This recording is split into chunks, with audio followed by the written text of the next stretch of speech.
नमस्कार भावी शिक्षकांनो. Exam master मराठीवर तुमचं अगदी मनापासून स्वागत आहे. आजचा आपला हा विषय महाटेट परीक्षेसाठी किती महत्त्वाचा आहे हे तुम्हाला माहीतच असेल.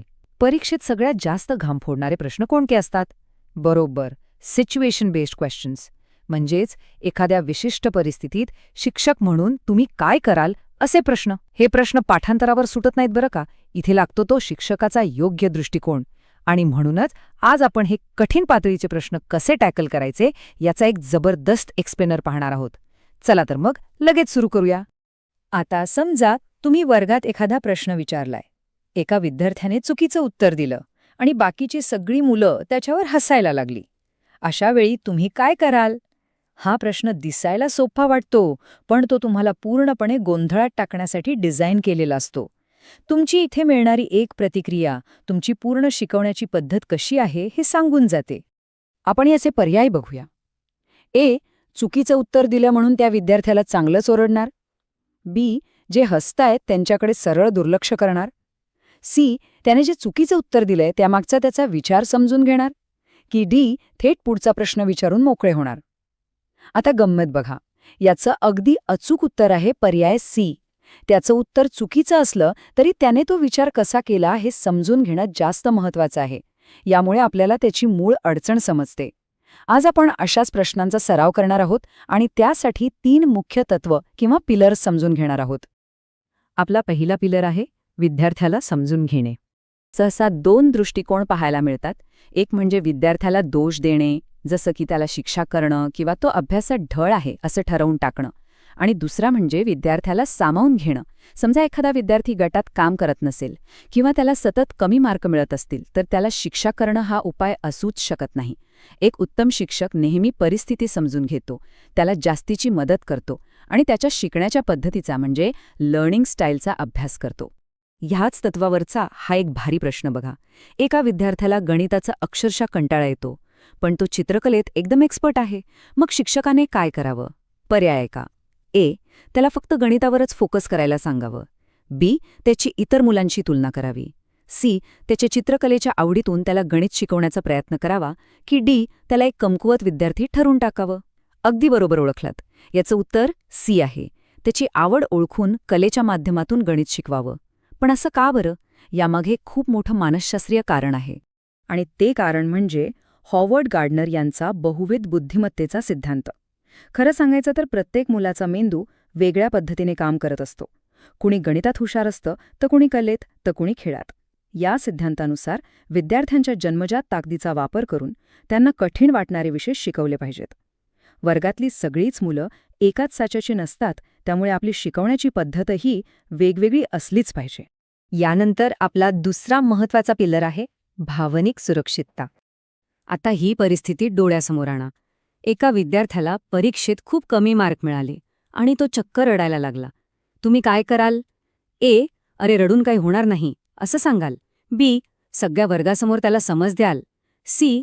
त्याला आधी भावनिक आधार द्याल आणि मग सुधारण्याचा मार्ग दाखवाल. की डी. थेट घरी पाठवून द्याल. साहजिकच याचं उत्तर सी आहे. एक चांगला शिक्षक नेहमी आधी पाठीवर हात ठेवून भावनिक आधार देतो आणि मग शैक्षणिक प्रगतीचा मार्ग दाखवतो. रागावणं हा यावरचा उपाय नक्कीच नाहीये. इथे सगळ्यात महत्त्वाची गोष्ट म्हणजे नकारात्मक लेबलिंग टाळणं. बऱ्याचदा आपण नकळत बोलून जातो की तुझ्याने काहीच होणार नाही किंवा वर्गात फक्त हुशार मुलांनाच प्रश्न विचारले जातात. याचा परिणाम काय होतो माहितीये? त्या मुलांमध्ये एक भयानक न्यूनगंड तयार होतो. त्यांचा स्वतःवरचा उरलासुरला आत्मविश्वास हे संपून जातो. हे आपल्याला टाळायचे. म्हणूनच नेहमी लक्षात ठेवा, चुका करणे हा शिकण्याचाच एक भाग आहे. एखाद्या मुलाला विज्ञानात सतत चुका होत असतील, पण जर तो प्रयत्न करत असेल ना, तर त्याच्या प्रयत्नांचं कौतुक नक्की करा. जर त्याला बोलायला भीती वाटत असेल, तर छोट्या गटात त्याला बोलतं करा. चुकांना जिथे सहज स्वीकारलं जातं, असं भीतीमुक्त वातावरण मुलांच्या विकासासाठी एकदम परफेक्ट असतं. आपला तिसरा आणि शेवटचा पिलर आहे सक्रिय आणि अर्थपूर्ण सहभाग. फक्त पोपटपंची किंवा पाठांतरावर भर दिला तर मुलांची क्रिएटिव्हिटी आणि विचार करण्याची क्षमता पूर्णपणे संपते. आपल्याला त्यांच्या क्रिटिकल अंडरस्टँडिंगवर म्हणजे खऱ्या अर्थाने समजून घेण्यावर भर द्यायचा आहे. जर मुलं इंटरनेटवरून थेट माहिती कॉपी करून आणत असतील तर त्यांना शिक्षा करू नका. त्याऐवजी ती माहिती त्यांनी स्वतः समजून घ्यावी आणि स्वतःच्या शब्दात मांडावी, यासाठी त्यांना गाईड करा. त्यांना स्वतंत्रपणे विचार करायला लावणं हेच तर आपलं खरं काम आहे. आता हा प्रश्न सोडून बघा. एका विद्यार्थ्याला वर्गात एका जागी शांत बसताच येत नाहीये. तो सतत काहीतरी हालचाल करतोय. थोडक्यात तो हायपर ॲक्टिव्ह आहे. मग काय करायचं? ए, त्याला सरळ वर्गाबाहेर काढायचं. बी, त्याच्यावर सतत ओरडत राहायचं. सी, त्याला अशा ॲक्टिव्हिटीज द्यायच्या ज्यात त्याचा सक्रिय सहभाग असेल. की डी, त्याच्याकडे पूर्णपणे दुर्लक्ष करायचं. एक्झॅक्टली, उत्तर सी आहे. त्याच्या या शारीरिक ऊर्जेशी लढत बसण्यापेक्षा ती ऊर्जा योग्य जागी वापरली पाहिजे. त्याला वर्गातल्या कामांमध्ये गुंतावून ठेवणं हाच यावरचा बेस्ट उपाय आहे. आता पाहूया टेट परीक्षेसाठी काही खास प्रो टिप्स. कोणतेही कठीण सिच्युएशन बेस्ड प्रश्न सोडवण्यासाठी ही सोपी 3 स्टेप पद्धत नक्की वापरा. स्टेप 1, प्रश्नातली मूळ अडचण किंवा भावना आधी ओळखा. स्टेप 2, जे पर्याय नकारात्मक आहेत, जसं की ओरडणं, शिक्षा करणं, बाहेर काढणं, ते लगेच बाद करा. ते कधीच बरोबर नसतात. आणि स्टेप 3, जो पर्याय विद्यार्थ्याला समजून घेणारा आणि स्टुडंट सेंट्रिक आहे तोच सिलेक्ट करा.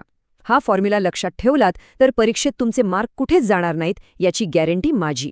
चला तर मग एकदा पटकन उजळणी करूया. आपण आज हे 3 सुवर्ण नियम पाहिले. 1.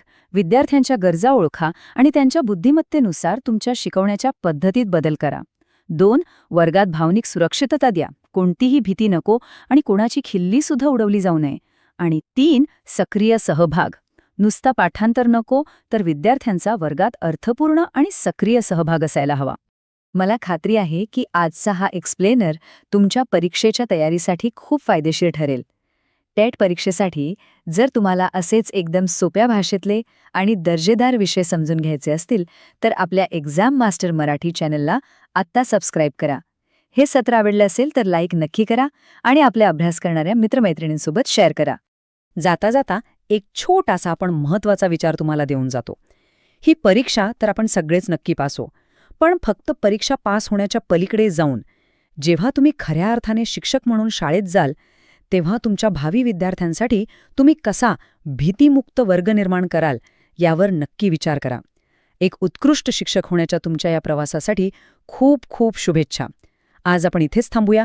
पॉझिटिव्ह रहा आणि अभ्यास करत रहा. धन्यवाद.